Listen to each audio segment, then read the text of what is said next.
Hey all, Rick here from Hamilton Sports Central, and we are dealing with the fantasy news and preview for Week 10 in the CHL.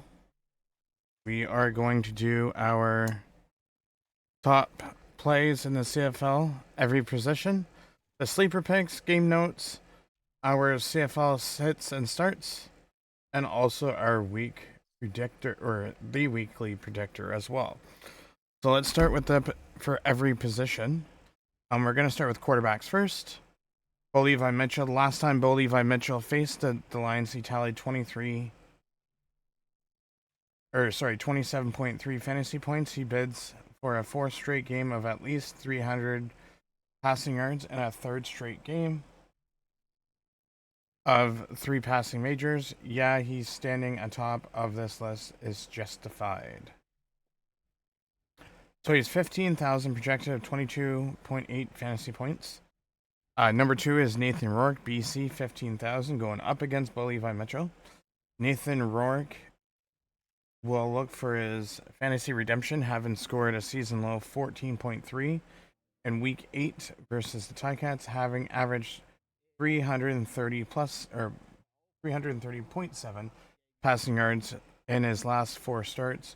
It is highly unlikely Rourke will go without accounting for a touchdown, similar to his last Hanage versus Hamilton. If you're looking for a little bit in the salary savings, number 3 is Nick Arbuckle, 13,500, projection points of 17.8. Ottawa has just allowed 10 passing majors this season and will be hard pressed to deny Nick Arbuckle the opportunity to throw multiple touchdowns in a 5th straight game. Number 4, if you're looking for a little bit more salary savings, Drew Brown, Ottawa.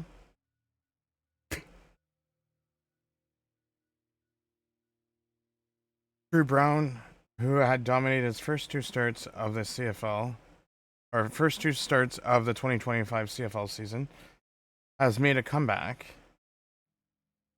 in Week 9, scoring 16.6 fantasy points and throwing a pair of majors. A huge fantasy run feels like it's coming, and that means trusting what Brown can do for your fantasy team. Number 5, Vernon Adams Jr., Calgary, 14.8 thousand, 16.6 fantasy points. Only Harris, 17, has thrown more, completed of better than 30 yards than Vernon Adams, who has just 16. The pivot was a full participant in practice on Tuesday and should add to his total. That deep threat Clark Barnes also returned to practice. So next up is the running backs. Sorry. So James Butler, BC, 14,000, 18.8 fantasy points. James Butler generated an at least 24.4 fantasy points in his 3 of his last 5 games. Remains to be just one of 2 running backs, Justin Rankin the other, who are amongst the top 50 in receiving yards. He tagged Hamilton with 24.4 fantasy points in the previous meeting, and there's no reason not to think that the league leading rusher won't come close to duplicating that, if not exceeding those numbers. Number 2, Dedrick Mills, Calgary, 13,400. Salary, 13.3 fantasy points. Expect a considerable dose of Dedrick Mills this week after Stampeders were blasted by the Red Blacks, who held Mills to a measly 1.1 fantasy points, touchdowns, and also drying up as he failed to find the end zone in 3 of his last 4. Trust in Mills and bank on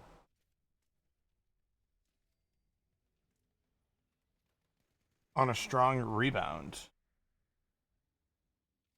Brady Oliveira. Winnipeg, 13.3 salary fantasy points.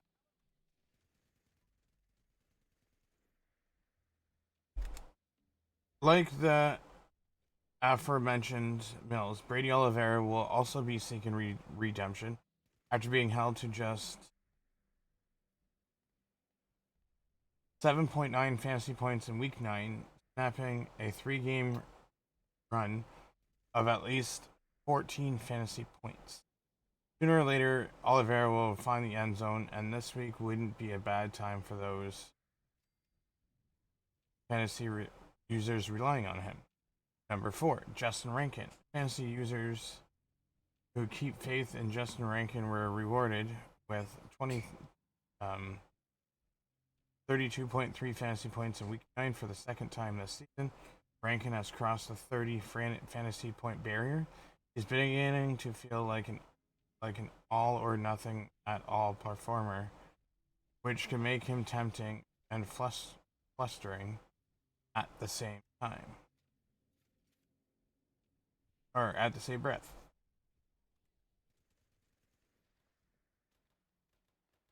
Considering how Saskatchewan ran through Montreal last week, Rankin falls on the tempting side of things. Number 5 is William Stanback, Ottawa, 8,400, 7.2 fantasy points. If the Red Blacks are set to embark on a run to return to playoff contention, then William Stanback will be the engine driving the ground game. The Argos are 8th against the run, the league's lowest 2-and-out percentage, making Stanback a low-key fantasy standout waiting to happen in Week 10. So we're going to start with receivers. Demonte Coxey, 14,000. 20.6 fantasy points, plays for Toronto. Demonte Coxey is having what the kids call a heater. He's majors in four straight games while averaging 24.85 fantasy points per game. The league leader with 10 receptions of 10 plus yards will have the chance to be adding to his total with Red Blacks pass defense that is tied with the Toronto Argonauts. Oddly enough, for the league with 17 completions of 30 plus allowed. Keon Hatcher, number 2, BC Lions, 13,000 salary, 14.7 fantasy points projected. Keon Hatcher had scored at least 13.4 fantasy points 5 times this season, including 16.7 fantasy points in Week 8 against Hamilton. Expect him to make it 6, considering 5 targets had versus Ticats was a team low. Don't be surprised to see Hatcher get double-digit attention for the 4th time this campaign. Kenny Lawler, Hamilton, 14,500. Defense has slowed down Kenny Lawler, who has just hit 11.7 fantasy points in his last 2 teams. That trend is likely to end this week now that defenses realize the penalty to focus much more on Lawler results in other receivers becoming fantasy darlings. Number 4, Keandre Smith. Hamilton, 3,400 salary, 16.7 fantasy points. Like Keandre, who has been scoring a dazzling 66.6 fantasy points in his last 2 games, catching 21 of his 26 targets for 276 yards and 3 majors. How long he continues this run depends on greatly on how much BC determines that Butler and Lawler must be stopped at all costs.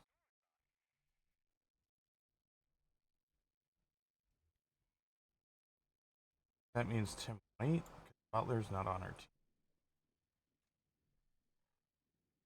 Number 5, Dominic Rhymes, Calgary, 12,000, 13.1 fantasy points.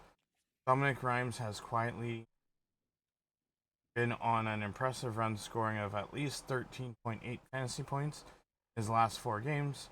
Rhymes has also scored majors in in 3 straight games while targeting 29 times in that same span. Number 6, Stanley Berryhill, 9,800 salary, 15.3 fantasy points projected. A rebound is in the offing for Stanley Berryhill III, who has scored 8.3 fantasy points in Week 8 after scoring of at least 0.5 in the previous 3 contests. Still remains the second option passing game due to part of his solid 70% catch rate. Number 7, Nick Dembski, Winnipeg, 13,900, 17.5 projected fantasy points. Nick Dembski's numbers are always going to be steady regardless of who's throwing him the ball. Last week, 14.7 fantasy points was the 4th time in 5 games that Dempsey has achieved that total, and with Zach Claros practicing full, his numbers of targets will go up after recording just 5 and 9.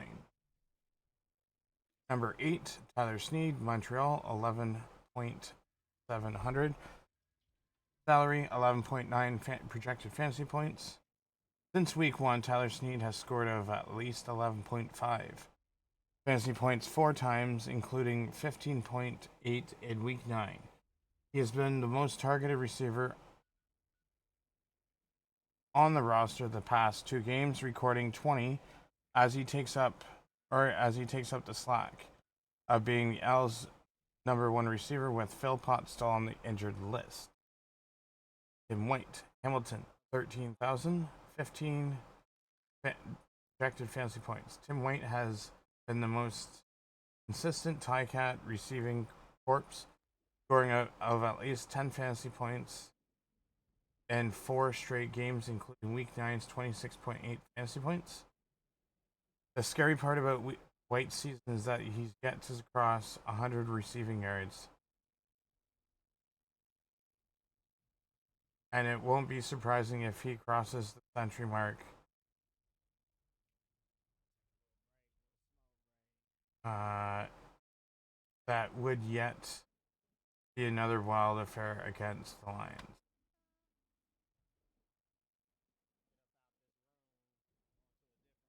And number 10, Justin Hardy, Ottawa, 10,700, 12.4 fantasy points. Look out. Look who's back amongst the rankings. Justin Hardy scored 22.2 fantasy points in week 9, scoring his first 2 touchdowns since week 1. He'll make a dominating fantasy run that should put him back in the top 5 in the next week or 2. Number 11, Eugene Lewis, 12,000, 13.6 fantasy points, just like Hardy. Eugene Lewis is ready for a huge run for fantasy users. He's topping 100 yards in 2 of the last 3 games while scoring of at least 12.3 fantasy points in 4 of his last 5. Kevin Mittal, number 12, Toronto, 10.7 salary, 12.3 fantasy points. Mittal mania has slowed down the last 2 games as Kevin Mittal has just 10.2 fantasy points. Mittal's 86% rate assures fantasy users he will keep finding ways to getting targets. So we have 4 defenses to look at this week. Winnipeg, 8.2 salary, 6 projected fantasy points. Winnipeg has scored 23 points in the last 2 games as the Bombers' pass rush has come back to life with 7 sacks. Montreal, 9.5 salary, 5.9 fantasy points. Oh, how the Alouettes need a rebound after last week's loss to the Rough Riders. Edmonton team with a -5 margin. With an Edmonton team with a -5 turnover margin makes for a much needed jolt of good. Toronto Argonauts 6.6 salary, 7.7 projected fantasy points. Despite their record, the Argos have a good source of fantasy production, having scored at least 10 fantasy points in 3 of their last 4. Last but not least, Calgary 9.9k salary, 10.1 projected fantasy points. The Stamps have scored at least 3 fantasy points in each of their games since 1, making them one of the most consistent fantasy plays. So that's the top plays of each position. We're gonna go to the 6 sleepers. Drew Brown, 12.4 salary at Toronto. Travis Thesis, Montreal, 2.5k salary versus Edmonton on Friday. So the Drew Brown, while his 16.6 fantasy points were modest compared to his numbers earlier in the season, Brown has finally shook off a 2-game slump that saw him manage a combined 10.4 fantasy points with just 1 passing major to show for it. And with Thesis, would love fans to forget Saturday's offensive performance against the Rough Riders that saw Montreal generate 169 total yards on 48 plays and averaging just 3.5 per snap, and neither of those 48 plays did Alouettes gain more than 18 yards. Receiver Tevin Jones, Calgary, 7,000. Tevin Jones enters Week 10 with 22 receptions, but has only 1 catch of better than 30 yards while averaging 10.6 yards per haul. That translates into an underwhelming fantasy points, as Jones has yet to hit 10.4 fantasy points. Jarrett Stearns. So, of Winnipeg, 8.3 salary at Calgary on Saturday.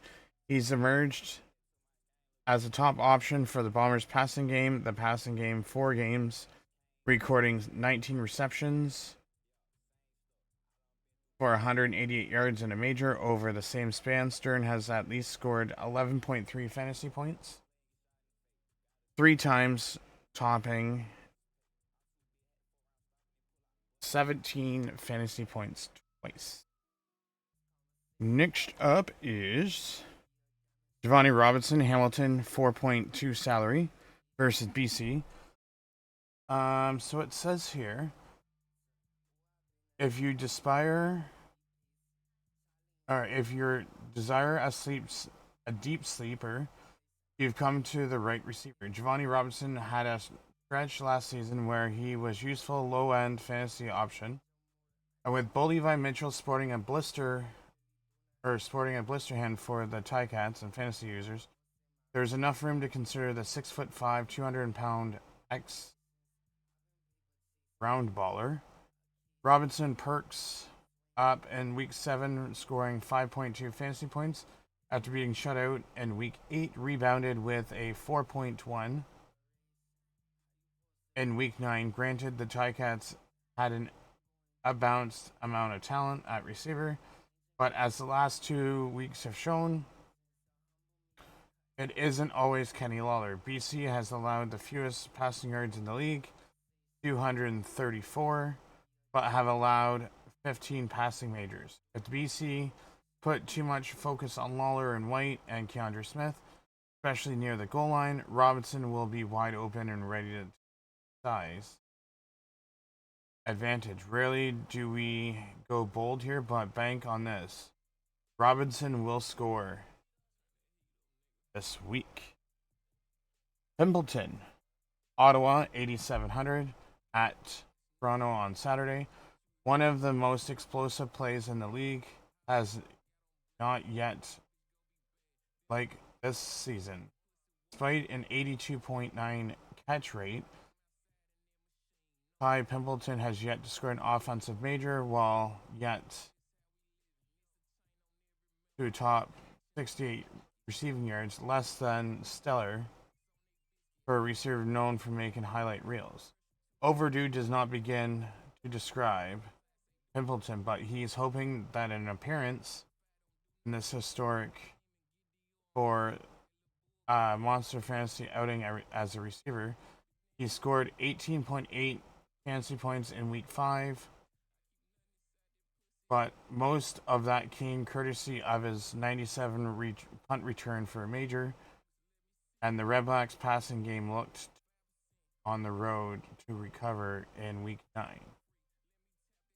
And if they want to continue down the path, getting Pimpleton positioned for big plays would help. He's projected 8.6 fantasy points this week, but we'll go double or nothing, bank on a Pimpleton receiving major on Saturday.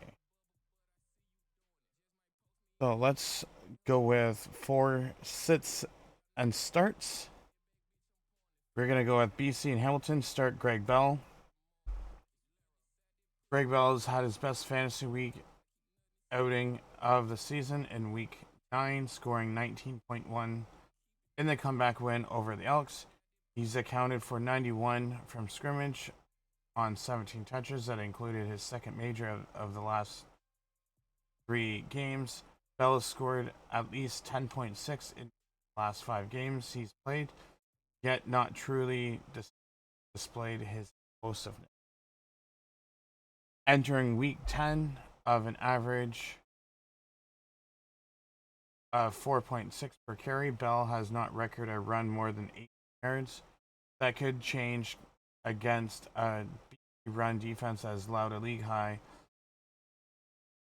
119.5 yards per game and a 5.2 per carry rate.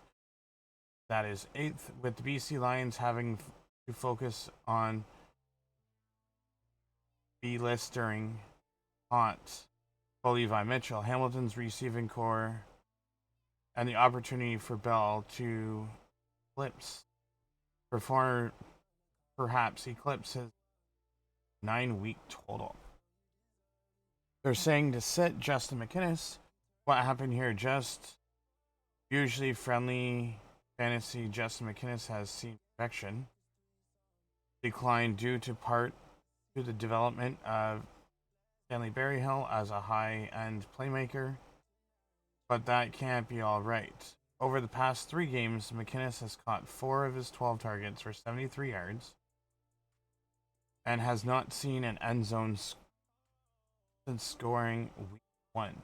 McInnes has just 1 double-digit fantasy numbers score and has fantasy point totals of 2.2, 3.8, and 4.3 in the last 3.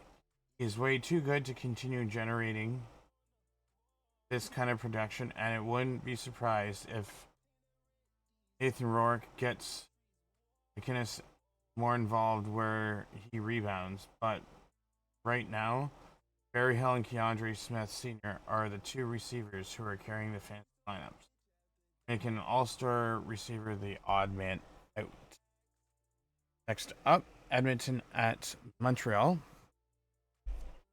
So they're saying to play Tyler Snead, perhaps one of the bright spots in otherwise dismal week 9 for the Alouettes. Tyler Snead has scored 15.8 fantasy points on 7 receptions for 88 yards. The second straight game of 7 catches as he has become the top receiving option for a passing game that has been without Tyson Philpott and Austin Mack. The sit is beyond Julian Grant. Despite flashes of a breakout, Julian Grant has been unable to provide consistent production for fantasy users in his debut campaign with the Elks. While he's had games of 23.9 fantasy points week 4 and 14.9 fantasy points week 8. Beyond Julian Grant's biggest challenge has been the lack of targets, as he's only recorded one game of more than 4 targets. Ottawa at Toronto. William Stanback is the start. Up and down relationship between Red Blacks running backs. And fantasy users feels this week.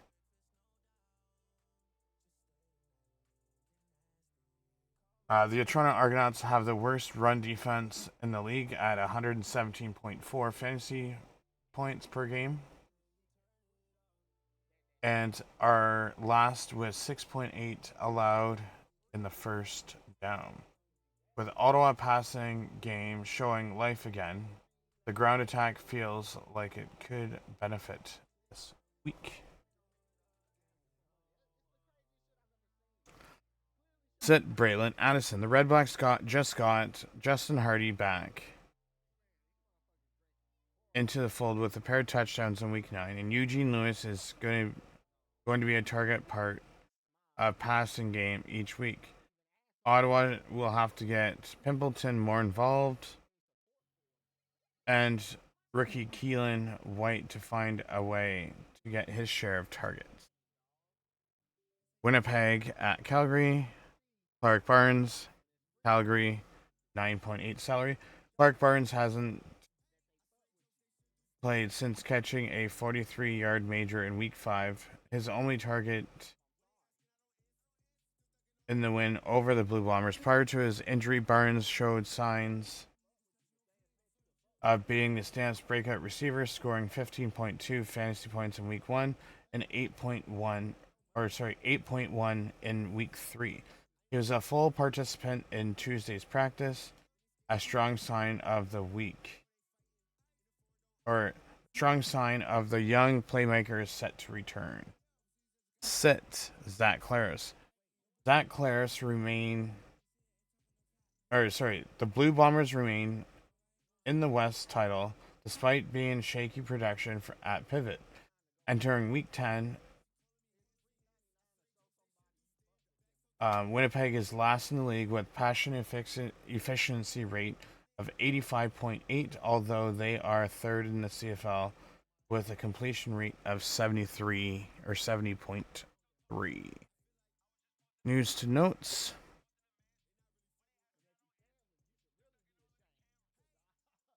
Cody Varjada will take on his former team for the first time since being traded last winter. McLeod Bethel Thompson is a career 1-2 against Edmonton. He'll be making his first start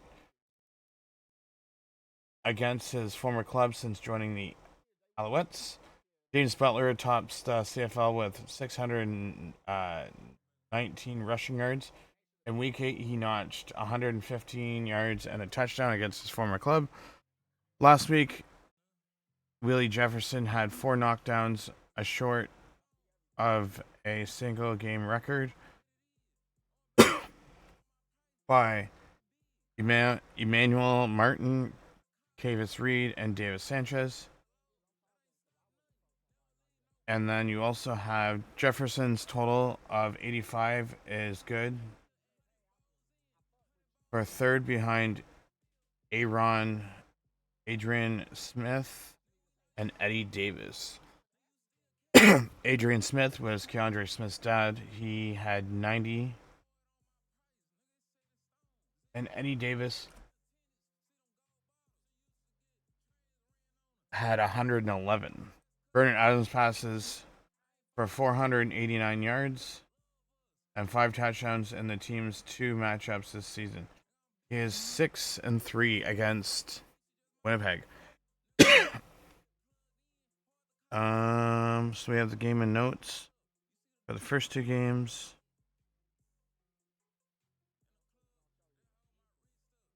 Okay, so we have all of those interesting notes. Weekly predictions. That is not the weekly predictions I thought it was going to be. Thought it was going to be the... But that's okay. So we're going to leave it here. It's already been 30 minutes. We are going to go and record our week 10 preview. Do appreciate everyone for stopping by, checking out today's content. This is Rick from Hamilton Sports Central. Don't forget to leave a like, subscribe, turn on your notification bell so that you'll be notified once other content does come out on the channel. And thanks for stopping by and have yourself a great rest of your day.